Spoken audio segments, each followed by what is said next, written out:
दोस्तों, ऑस्ट्रेलिया दुनिया के सबसे विकसित और धनी देशों में शामिल है। यहाँ के लोग काफी अमीर हैं। यदि आपको ऑस्ट्रेलिया में कोई गरीब आदमी ढूंढना पड़े तो शायद आपकी खोज काफी मुश्किल हो सकती है। परंतु क्या आप जानते हैं कि एक बेहतर जनजीवन होने के बावजूद भी यह देश यानी ऑस्ट्रेलिया दुनिया के सबसे खतरनाक देशों में शुमार किया जाता है? जी नहीं, वहां किसी प्रकार के आतंकवाद आदि की समस्या नहीं है, बल्कि ऑस्ट्रेलिया को खतरनाक बना देते हैं यहाँ के बेहद घातक जीव। यदि आप ऑस्ट्रेलिया देश में घूमना चाहते हैं तो आपको यह जान लेना चाहिए कि इस देश की 50% भूमि इंसानों से विहीन है। इस भूमि के अधिकतर हिस्से पर रेगिस्तान और वन फैले हुए हैं, जहां पाया जाता है दुनिया का सबसे घातक सांप यानी ताइपैन। इस सांप का कांटा पानी तक नहीं मांगता। ताइपैन सांप का एक बार का दंश 50 कोबरा सांपों के कांटे जाने के बराबर होता है। ऑस्ट्रेलिया के तटीय इलाकों में खारे पानी के विशालकाय मगरमच्छ हैं, तो यहाँ के समुद्रों में शार्कों की भरमार है। सिर्फ इतना ही नहीं, ऑस्ट्रेलिया में दुनिया का इकलौता ऐसा पक्षी भी पाया जाता है जिसके सर इंसानों की हत्या के आरोप हैं। इसे कैसेवरी कहते हैं, जो कई इंसानों की जान ले चुका है। यहाँ कई ऐसी मकड़ियां भी मिल जाती हैं जो इंसानी जान लेने जितना जहर रखती हैं, और दुनिया की सबसे भयानक आग भी ऑस्ट्रेलियाई जंगलों में ही लगते हुए देखी गई है। खैर, यह तो वर्तमान के खतरे हैं, लेकिन अतीत में देश कैसा होगा? माना जाता है कि ऑस्ट्रेलिया की भूमि पर सबसे पहले इंसानी कदम आज से करीब 50,000 वर्षों पहले पड़े थे। जो इंसान यहाँ सबसे पहली बार गए, उन्होंने किस तरह के खतरे ऑस्ट्रेलिया में झेले होंगे,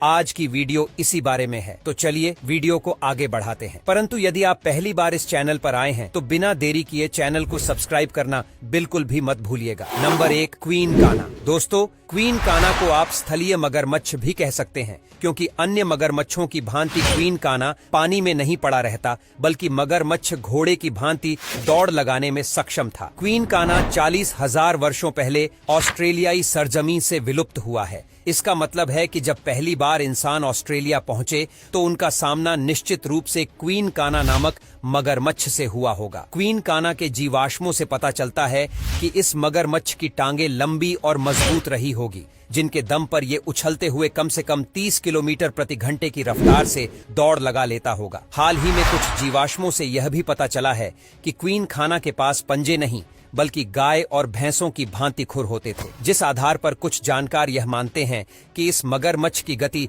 50 किलोमीटर प्रति घंटा से भी अधिक हो सकती है। यानी क्वीन काना निश्चित रूप से किसी इंसान को दौड़कर पकड़ने में सक्षम था। अब देखा जाए तो मगरमच्छ से बचने के लिए हमारे पास एक ही तरीका होता है कि हमें पानी के निकट नहीं जाना है, क्योंकि मगरमच्छ जमीन पर बड़े ही सुस्त होते हैं। ये किसी चूहे तक को दौड़कर नहीं पकड़ पाते। लेकिन जब पहली बार इंसान ऑस्ट्रेलिया में पहुंचे होंगे तो क्वीन काना ने उनके होश उड़ा दिए होंगे, क्योंकि मगरमच्छ तो वहीं दौड़ते हुए इंसानों का ही शिकार करने में सक्षम था। और ऐसा भी नहीं है कि क्वीन काना कोई छोटा मोटा शिकारी था। इसकी लंबाई 15 से 20 फीट तक हो जाती थी। कोई इंसान इनके सामने बड़ा ही मामूली शिकार था। हाँ, यदि इंसान दौड़ते हुए पेड़ पर चढ़ जाए तो इस मगरमच्छ से जान बच सकती थी, क्योंकि अपने खुरों वाले पैरों के कारण क्वीन काना किसी पेड़ पर चढ़ने में तो बिल्कुल भी सक्षम नहीं रहा होगा। नंबर 2, मेघालानिया। किसी मगरमच्छ से जान बचाने के लिए पेड़ पर चढ़ जाना बेहतर विकल्प हो सकता है, परंतु यह उपाय छिपकलियों के मामले में काम नहीं करने वाला। मेघालानिया को समझने के लिए आपको इस छिपकली से मिलना चाहिए, जिसे कोमोडो ड्रैगन कहते हैं। आप यूं समझिए कि कोमोडो ड्रैगन मेघालानिया की छोटी बहन है, जबकि इनकी बड़ी बहन यानी मेघालानिया 30 से 35,000 साल पहले ही विलुप्त हो चुकी है। वैज्ञानिक दावे के अनुसार ऑस्ट्रेलिया में पाई जाने वाली मेघालानिया अब तक पृथ्वी पर विचरण करने वाली सबसे विशालकाय छिपकली थी, जो 25 फीट से भी अधिक लंबी हो जाती थी।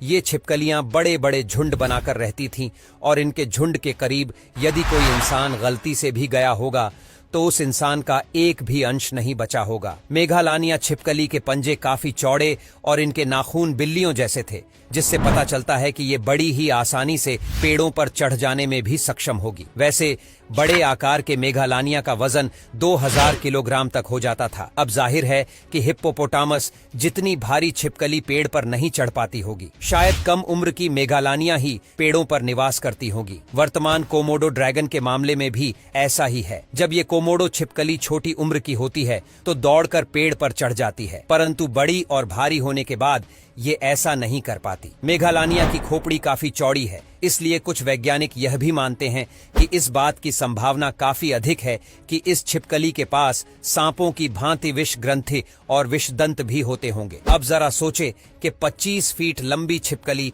अपने दांतों में जहर लिए यदि हमारे सामने खड़ी है तो भला हम ऐसे स्थान पर क्यों रहना चाहेंगे। ऐसे में उन इंसानों की हिम्मत की दाद देनी चाहिए जिन्होंने सबसे पहले ऑस्ट्रेलिया को अपने निवास स्थान के रूप में चुना था। नंबर 3, डिप्रोटोडोन। दोस्तों, ऑस्ट्रेलिया ऐसे प्राणियों की धरती भी है जिन प्राणियों में मादा स्तनधारी के पास पेट में थैली बनी हुई होती है। ये मादा इस थैली में अपने छोटे शिशुओं को उठाकर चलती है। इन थैली वाले प्राणी को मार्शरूपील प्राणी कहा जाता है। वर्तमान में पृथ्वी का सबसे बड़ा मार्शरूपील कंगारू है, परंतु जब पहली बार इंसानों ने ऑस्ट्रेलिया की भूमि पर अपने कदम रखे होंगे तो उनका सामना हाथी के आकार के मार्शरूपील से भी हुआ होगा, जिसे डिप्रोटोडोन कहा गया है। मिले सबूतों के आधार पर यह कहा जा सकता है कि करीब 45,000 वर्षों पहले डिप्रोटोडोन ऑस्ट्रेलिया से विलुप्त हो चुके थे। हालांकि ये जीव शाकाहारी था, यानी बिना वजह तो इंसानों पर हमला नहीं करता होगा, लेकिन इस जीव के जबड़े को देखकर यह झांत होता है कि डिप्रोटोडोन की काटने की शक्ति 10,000 PSI से भी अधिक रही होगी। यानी विशालकाय मसरूपियल सिर्फ घास फूस ही नहीं बल्कि पेड़ों के तनों को भी चबाते हुए खा जाता था। अब इस तरह के भयंकर प्राणी अपने इलाके में किसी की भी दखलंदाजी बर्दाश्त नहीं करते, जैसे कि हिप्पो होते हैं। भले ही हिप्पो शाकाहारी हों, परंतु अपने इलाके में घुस आए किसी भी इंसान को जिंदा चबा सकते हैं। बस डिप्रोटोडोन, उनका व्यवहार भी कुछ इसी प्रकार का रहा होगा। इनके इलाके में घुसपैठ का मतलब सीधे तौर पर मौत से मुलाकात करने के ही समान था। डिप्रोटोडोन के अधिकतर कंकाल पानी के निकट मिलते हैं, जिससे पता चलता है कि इस जीव को भी हिप्पो की भांति कीचड़ में लेटना पसंद था, और ऐसे में पानी खोजने आए इंसानों के लिए डिप्रोटोडोन से निपटना बड़ी ही कड़ी चुनौती रही होगी। Number 4, Thylacoleo. आमतौर पर बिल्ली प्रजाति के बड़े जानवर जैसे शेर और बाघों को सबसे खतरनाक जीव माना जाता है और ऑस्ट्रेलिया में बड़ी बिल्लियां नहीं पाई जाती, परंतु अतीत में यहाँ कुछ ऐसा था जो बिल्लियों से भी अधिक घातक कहा जा सकता है। थाइलाकोलियो एक अन्य मार्सुपियल प्राणी था जिसे मार्सुपियल शेर भी कहा जाता है, क्योंकि इस जीव के पास खूबियां बिल्लियों जैसी ही थी। थाइलाकोलियो वजन और आकार के मामले में एक मादा बाघ जितना हो जाता था, परंतु इसकी खूबियां बाघों से कहीं अधिक थी। इस जीव के पास पंजे नेवलों के ही समान होते थे, यानी ये बड़े ही आसानी और तेजी से पेड़ों पर चढ़ जाते होंगे। साथ ही इनकी खोपड़ी छोटी किंतु जबड़ा बेहद मजबूत था, जिससे पता चलता है कि थाइलाकोलियो के काटने की शक्ति शेर और बाघों की तुलना में अधिक रही होगी। वैसे जीवाश्मों के जानकार थाइलाकोलियो को कई मामलों में बड़ा ही अनोखा जीव मानते हैं। इस जीव की खूबियां देखकर लगता है कि यह खुद के आकार से 10 गुना भारी जीव को भी मार डालता होगा। थाइलाकोलियो के दांत लंबे और आरी के समान धारदार थे। इन दांतों से हमला करते हुए पल भर में ही यह शिकार की गर्दन को दबोचते हुए शिकार की सांस की नली को काट देता था। परंतु थाइलाकोलियो के दांतों की बनावट देखते हुए यह भी कहा जा सकता है कि कुशल शिकारी होने के बावजूद भी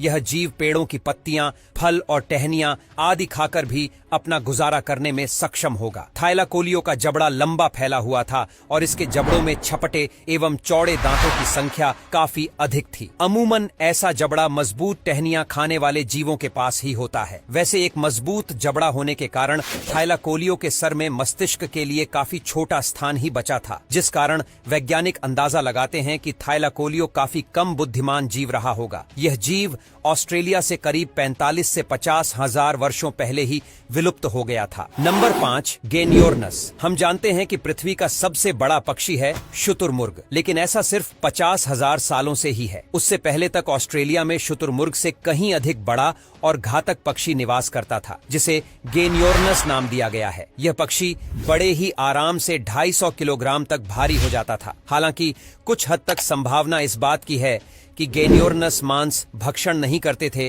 परंतु इस पक्षी के पैरों के नाखून किसी तलवार की भांति ही दिखाई पड़ते हैं, जिस आधार पर यह माना जा सकता है कि गेनियोर्नस एक शानदार हमलावर पक्षी था। इस पक्षी की चोंच भी बाजों के ही समान थी, जिस आधार पर कुछ जानकार यह भी मानते हैं कि वास्तव में गेनियोर्नस शाकाहारी नहीं बल्कि मांसभक्षी पक्षी था। वैसे यह भी देखा गया है कि पक्षी कभी पूर्णतः शाकाहारी नहीं होते। बीज आदि खाने वाले पक्षी भी अक्सर कीड़े मकोड़ों को बड़े ही चाव से खाते हैं। यानी हो सकता है कि गेनियोर्नस भी कभी कभार शिकार पर हाथ आजमा लेता हो। यह पक्षी 10 फीट की ऊंचाई रखता था और अपने मजबूत पैरों के दम पर काफी तेज गति से दौड़ लगाने में सक्षम रहा होगा। किसी इंसान को दौड़कर पकड़ लेना गेनियोर्नस के लिए बेहद ही साधारण सी चुनौती होगी। वैसे गेनियोर्नस उसके पंख काफी छोटे थे, जिस कारण यह उड़ने में सक्षम तो बिल्कुल भी नहीं था। गेनियोर्नस के अधिकतम जीवाश्म उन्हीं इलाकों में मिलते हैं जिन इलाकों में वर्तमान समय में सबसे अधिक इंसान रहते हैं। मतलब यदि यह पक्षी विलुप्त नहीं होता तो शायद इंसानों से इसका सीधे तौर पर मुकाबला शुरू हो जाता। वैसे वीडियो में उल्लेखित किए गए इन जीवों से इतना तो स्पष्ट हो जाता है कि वर्तमान की तुलना में ऑस्ट्रेलिया के प्रागैतिहासिक काल के जीव कई गुना अधिक भयानक थे। परंतु इन सभी जीवों से भयानक था इंसान और इंसान की बुद्धिमानी। अपनी बुद्धिमानी के दम पर इंसानों ने अपने रास्ते में पड़ने वाले हर खतरे को उखाड़ फेंका और इस पृथ्वी पर अपना राज कायम किया। इससे सिद्ध होता है कि ताकत कभी बुद्धिमानी से नहीं जीत सकती। यह वीडियो आपको अच्छा लगा हो तो वीडियो को लाइक करना ना भूलें। चैनल से जुड़े रहने के लिए चैनल को सब्सक्राइब करना भी बिल्कुल ना भूलें। वीडियो देखने के लिए आपका बहुत बहुत धन्यवाद।